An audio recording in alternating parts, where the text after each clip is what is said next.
So, Subnautica 2 has been delayed to 2026, and that's all I have to say about the current happenings in the community. Anyway, on to the new things we have. The video released on Thursday, as I'm beginning to write this script, but definitely not when I finished it, is exactly what I've been waiting for this entire time. We finally get an uninterrupted 84 seconds of gameplay, with no talking, no cuts, and nothing hidden. So let me fan over a fish for a bit first.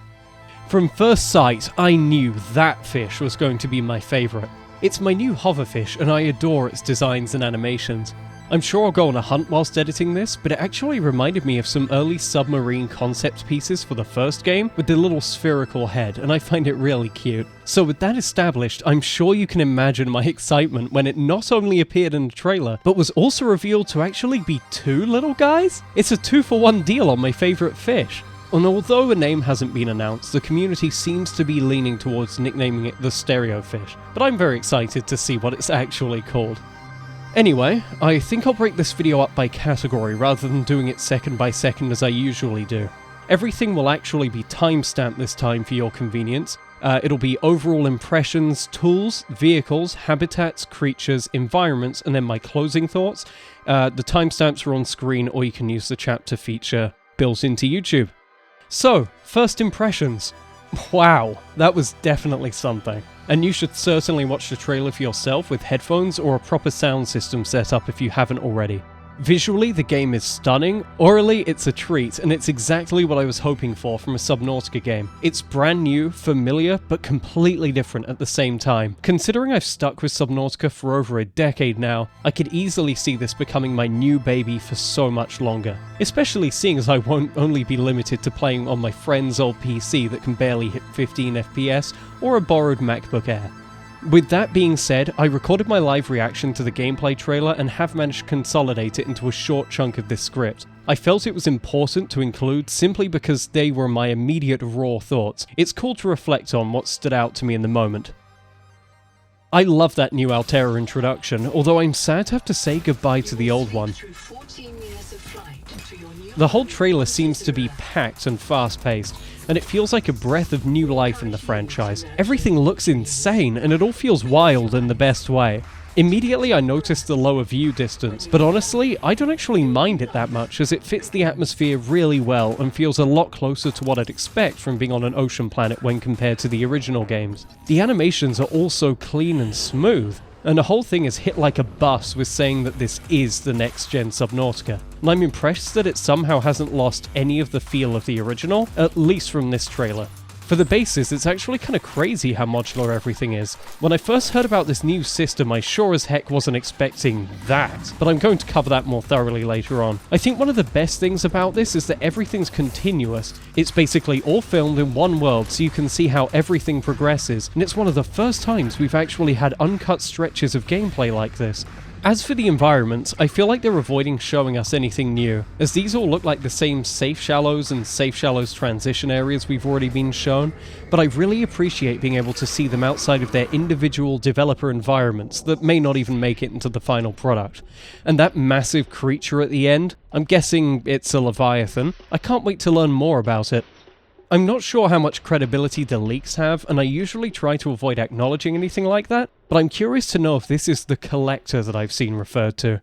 So now I've managed to cover my initial thoughts, let's get into the, afterthoughts? Still thoughts, we're staying in my thoughts.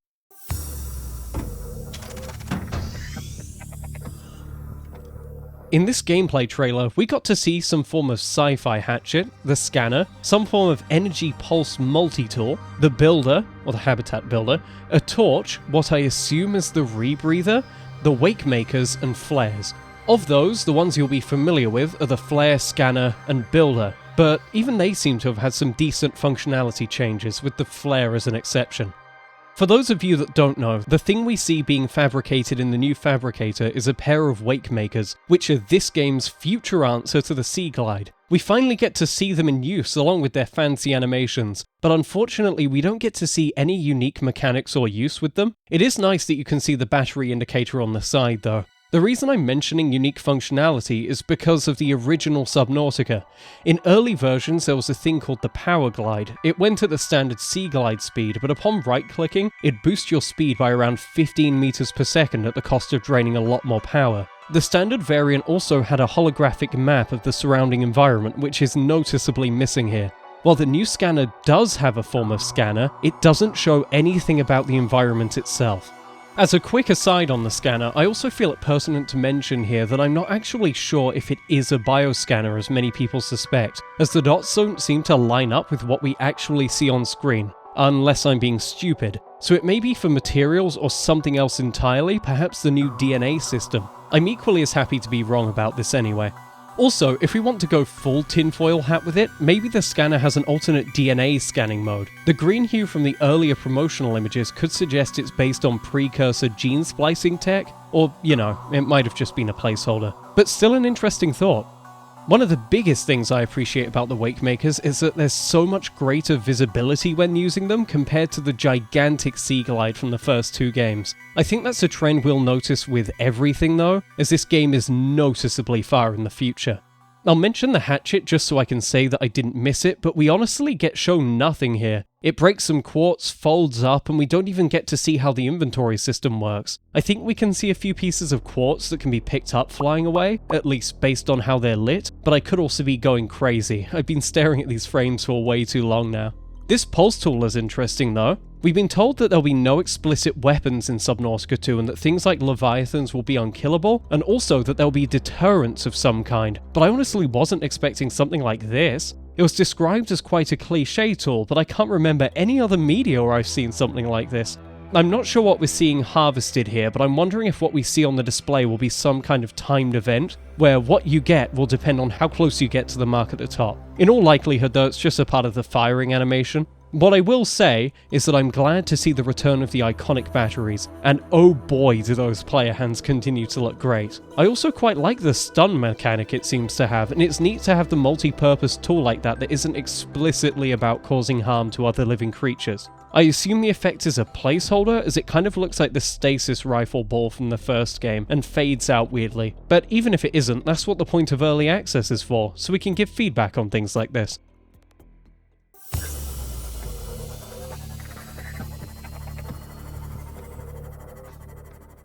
Or vehicles, as Merkins say. When first watching this trailer, I thought we'd been shown a few vehicles, but upon too many further rewatches, I'm pretty sure it's just the tadpole over and over again, first with the water wings, and then without. While I'm sad we didn't get to see more, and there probably isn't more at this point in time, it's really interesting to learn that upgrades and modules will likely have much more of an impact visually and in terms of gameplay than in the first two games. My assumption is that those giant wings we're seeing are just some form of speed module. It's hard to tell, but I can't help but feel like they can't be much else, as they'd probably hinder maneuverability otherwise. If you look back to the first update log we were shown, you can actually see where they're probably connected to the tadpole.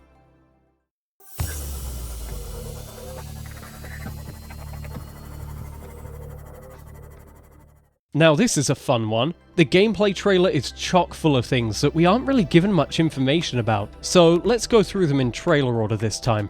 In an earlier devlog, we saw references to cicada chunks, so I think we can safely assume that whatever this is, it's crashed onto Zura by the time the game's gotten fully started. Hannah and I had a long back and forth discussion, but we can't really agree on whether or not this is some kind of space station or ship, or one of the existing wrecks on the planet. The way the opening to this trailer is edited makes it feel like this isn't directly representative of gameplay, especially how the door seems to be a life pod door that opens into space and then turns out to be a view from the planet below. I'm thinking it's one of the wrecks of the ships that already crashed there, and the player's been woken up from their cryosleep because of some kind of emergency protocol, and that the cicada was either sent there to probe out the planet or is the one the player came on. The reason I think it might be the thing that the player came on is because cicadas are born in the ground, stay there for 13 years, and then once they're fully grown, come out and be annoying or whatever it is cicadas do. And we know that in this story, you get put into cryosleep for 14 years, which seems like it lines up quite well for that. The only confusing thing about this theory is the fact that it's followed up by what appears to be the exit of a life pod. This directly conflicts with what we just saw, so was that first bit from the people that came before us? Was it an alternate starting animation?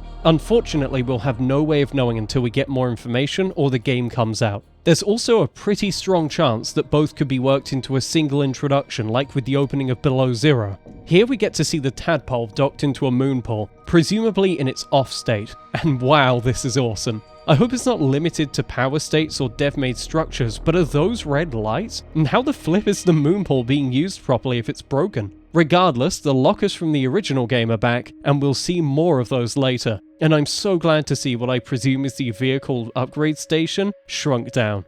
What I find interesting is how industrial and tough everything looks. It feels like exactly the kind of thing I'd seen in some form of sci-fi industrial complex or the Alien universe. And that makes me happy because I was a tad worried we'd lose some of that with the super futuristic, smooth sci-fi, borderline cartoony visuals. These windows also look awesome to me, but it feels like the devs might have been trying to flex their new modular building systems a bit too much. We have some large ones, small ones with cutout angles, and my personal favourite, the slim wide one. I can imagine it being very cool to look out of a small window like that into the unknown, seeing fish swim by. I've always been a sucker for things like that. I know the overall systems are cool, but you've got to admit the new rooms are a little goofy. It looks like a Lego brick there, being constructed, and then it just pops in with all the details like a lunar lander. I only wish the fabrication animation was actually allowed to finish before the room was placed. From this top-down view, I'm very curious to know what the limitations of the room merging are, and if there'll be optimal ways to place them to maximize resource usage. Although, with the new inventory system that we still know nothing of, maybe it'll adjust for that. In the previously released image from Unknown Worlds, I saw a lot of speculation about shield generators and similar devices being on top of the wrecked Welcome Center, but I'm not so sure about dismissing that speculation now we've seen this time-lapse. While I don't think it'll be something like a shield generator, it's surprising to see that the rooms are quite literally just detailless blank cubes. Also, what the hell is that thing? One thing I'm really curious about is what the balance of decorative to functional this game will have in terms of buildables. We can see them adding little antennae and vents, but I don't know if they will reflect something on the inside or if they're placed by the players outside to look nice. If they're the latter, this again would make me love the new inventory system more, despite us knowing nothing about it, I would like to reiterate. I would not want to be spending one whole titanium for each tiny thing like this with the original game. This opinion might be a little controversial given what I've seen floating around the community at the moment, but we actually quite like this change to the hatches. It looks like Altera has learnt a lot from their encounters with the precursors if you think back to their green gates.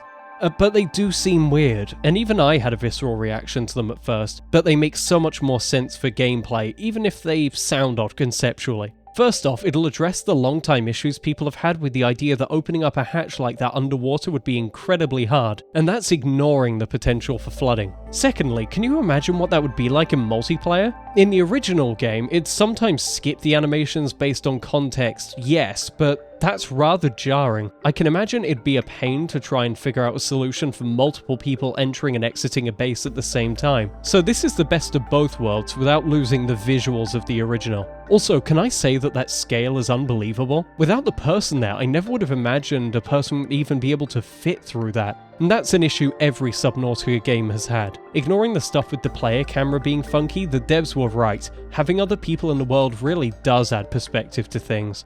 These platforms that have been dotted around are also neat. I really appreciate that the devs have dotted abandoned pieces throughout the trailer, but there isn't really much to say on them since they basically just seem to be what we got in Below Zero and Subnautica. I do think this time-lapse disproves my theory about the player potentially being able to lay down cables for the new power system though, as we can see that while the abandoned foundation, non-superconducting, has one, the main base doesn't, and we can see the energy beams as seen in the first two games. This shot is making my mind go crazy. First off, I love the new direction for the game. The contrast, the materials themselves, the new building system. It turns out the rooms are blank on both the inside and outside, and I don't know why that's so jarring to me, but I guess I'm used to the first two games always having something somewhere. Everything from lights to decorations to windows all have to be placed by the player, and I know that happened in the first games minus the lights, but look at this! So exciting! Here's the second locker appearance I mentioned earlier, by the way, and I really like how they've been reimagined for this future scenario.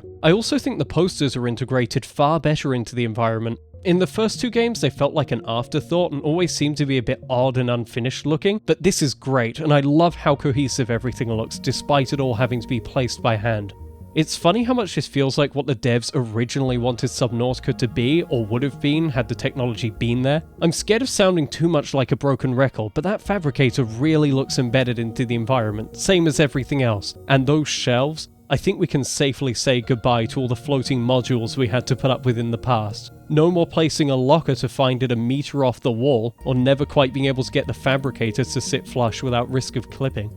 Shout out to the slanted objects, by the way. I hope that's not just a combined object and instead is a new axis of control, but I wonder where that line between decorative and functional is. This also applies to the new pieces we saw placed on top of the rooms in the time-lapse. Most things in this room seem inarguably non-functional, but what about the electrical panel on the wall? While I would have assumed it was a new decorative in the past, we did see capacitors mentioned in the previous devlog, and with the new power system, I wouldn't hold my breath. God, this lighting is pretty. I'm not sure what that glowing thing on the right is, but we finally get a closer look at what I assume was a DNA analyzer in the first devlog. And it's cute. And it's looking at us? This did catch us off guard at first, but considering how the genetics system will likely be integrated into the PDA and be a core part of the player as a character, it's probably just a scanner. I can imagine it being similar to the quarantine enforcement platform in the first game, where it's a machine the player interacts with that gathers information on you, but will also allow further modifications. Damn! I mean, if only Subnautica had, buildable dams? This isn't directly building related, but this looks to me like the first area the player gets blasted out into from the start of the trailer. And what manner of creature is that? I have my theories, but I'm tempted to hold my tongue. Again, I hate to bring up potential leaks, but this does line up with some of what we heard a while back. And that's all the habitat building stuff.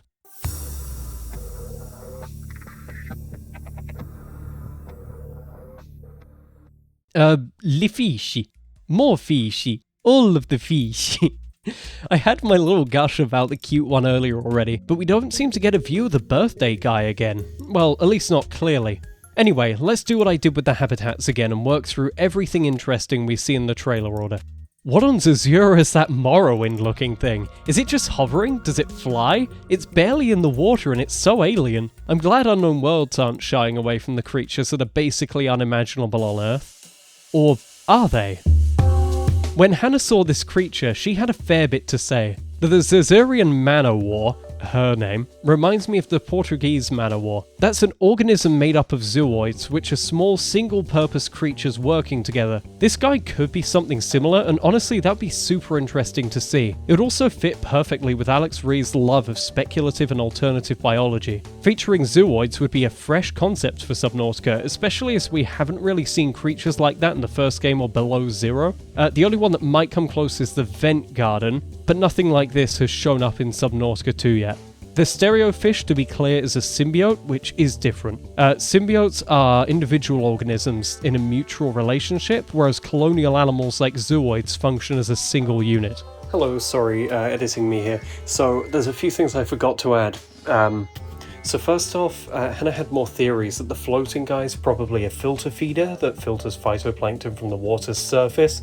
The water's a cyan colour, which indicates the presence of photosynthesizing plankton, and the bladder is called a pneumatophore. It fills with gas to provide buoyancy. It also looks like an ammonite, which ate small creatures like plankton, which backs it up. Party dudes, sea slugs everywhere. I do love all the tiny schools of fish as well. They seem so much more alive than the ones we had in the first game, and I appreciate how they aren't such a clear void this time. Honestly, the half moon is something I do not like, and I don't mean like dislike it as a creature, but it's so much more fishy than the original Peeper, and it feels so much more alien. I would hate to be stuck in a pool with that thing. Any half moon lovers out there, don't let me hear your side. I'm scared to know how your minds work. It seems that there are also two varieties of half moon, purple and pink. The half moon seems to be a spiritual successor to the Peeper, so we might see more variants and evolutions. kind of like how we had the Oculus in the first game and the Arctic Peeper in Below Zero. Also, shout out to Large Larry in the back there. Another theory from Hannah about Big Larry is if it's an older specimen that may have grown and developed in a different position in the hierarchy, such as changing its sex to ensure the specimens that survive can pass on their genes, similar to how some fish change their sex once they get old enough or are high enough in the hierarchy. I can't wait to hear what these guys sound like properly. I love those little mouth movements. I'm glad we finally got to see this interaction up close after the argument that sparks last time, even if they do bug out a bit. We don't really talk about that. It seems to very clearly be some form of electrical outburst on impact, but I'm still split on whether it's dispersed kinetic energy or if it's some form of natural defense like an electric eel. We finally get a proper glimpse of the goober from the original teaser images here. Nothing too interesting, but I thought it was worth a mention. You also can't really see it in the trailer, but the eyes are actually on the underside, which is interesting. It's also really hard to tell, but it looks like the mouth has depth this time, which is nice, because it often felt like the older creatures had flat mouths, and it killed a bit of the immersion to have to ignore the fact that most of them couldn't even realistically bite you. I'm not even going to comment on this guy here. We know nothing about it except that it appears to be big something of the game. Can't even call it bad because we know literally nothing.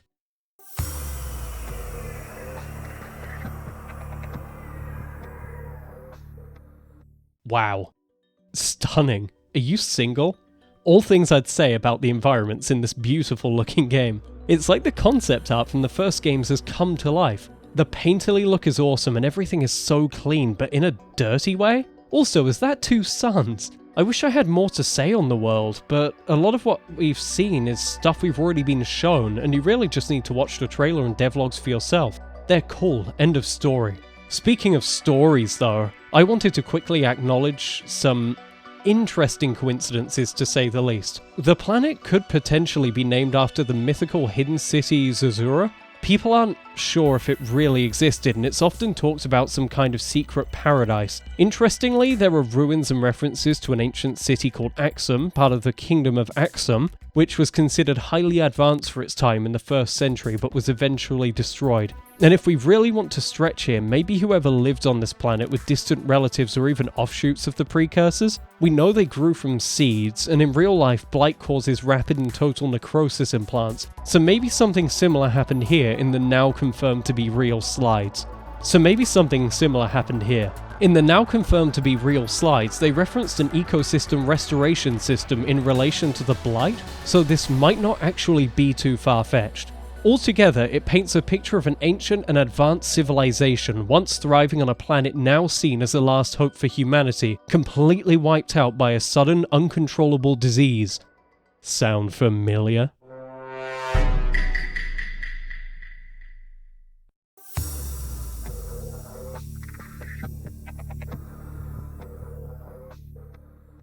I've given myself this little section for all the random things I feel like I wanted to cover, but that don't really fit into the rest of the categories.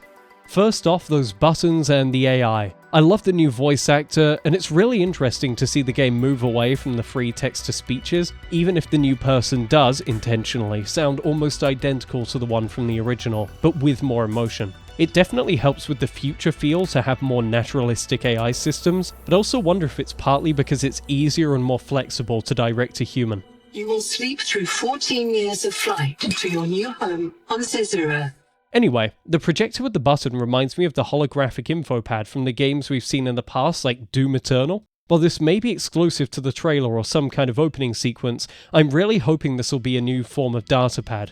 In the original game, you picked up tons of PDAs, but I could easily see this being a much more multiplayer-friendly solution, with each person being able to play an audio clip and get their own download from the stations. The reason I bring up the buttons too is because they actually appear a few seconds later in what seems to be an airlock like we've never seen before. My initial thought was that maybe they're the new bulkheads, again like the hatches, to avoid player interaction animations overlapping in multiplayer, but with the red lighting I'm suspicious that these will be exclusive to the opening or dev-placed builds. And while I'm on the opening sequence of the game in this trailer, I would like to mention that the planet you're on is called Zazura, and the automated captions got it wrong. The devs clarified it, the video has corrected captions, it is not Zazura. But, speaking of the opening, I can only assume that that glowing purple object in the area labelled Sampling Pavilion is an egg, and judging by the colour scheme, I might even hazard a guess that it's the egg of the Leviathan we see at the end of the trailer.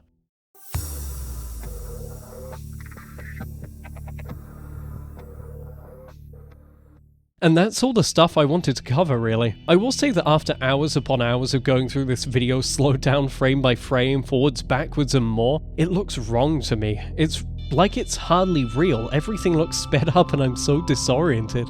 It's like when I thought the Road to Early Access video was at least 10 minutes long, but I'd been thrown off by watching it at quarter speed and pausing constantly. Usually I wouldn't mention something like this, but I want to cover myself in case this impaired state has made me miss some important information or obvious stuff. It's like saying a word over and over too many times. Anyway, all that being said, this game looks great. While I was excited before, this has reaffirmed my trust in the developers, and it feels like everything I could have ever wanted from a sequel to Subnautica. I can only hope that the ongoing stuff doesn't impact it too much, and that we'll get more updates as time goes on. The only real shame to me about the delay is that I loved how unfinished the first game was, which I followed from around 2014 until release, thanks to a friend introducing me to it. There's something special about getting to see a game start from nothing and build up to something amazing. While it's not necessarily a bad thing, it almost feels like a Subnautica game releasing in early access in this good of a state is too polished, too finished, but I don't really know how to describe it.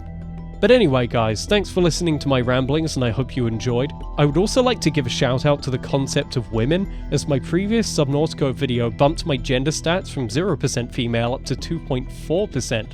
I'd also love to do more fun things like that video, even if my hand did end up cramping after a while, and I'm so happy to see the positive response to everything I'm doing, even if I am just one tier above reaction tuber. Please leave a comment if there's anything you think I missed to share your thoughts, or just to give me something to give me a distraction from all the happenings of life. I'm trying to think of new types of videos to fill out the weeks without Subnautica news, but for now I'll probably continue to stick to my drink reviews and other gameplay stuff. I've been tempted to do game reviews of short video essays, but I'm always worried that I won't have enough to say. But anyway, without further ado, goodbye.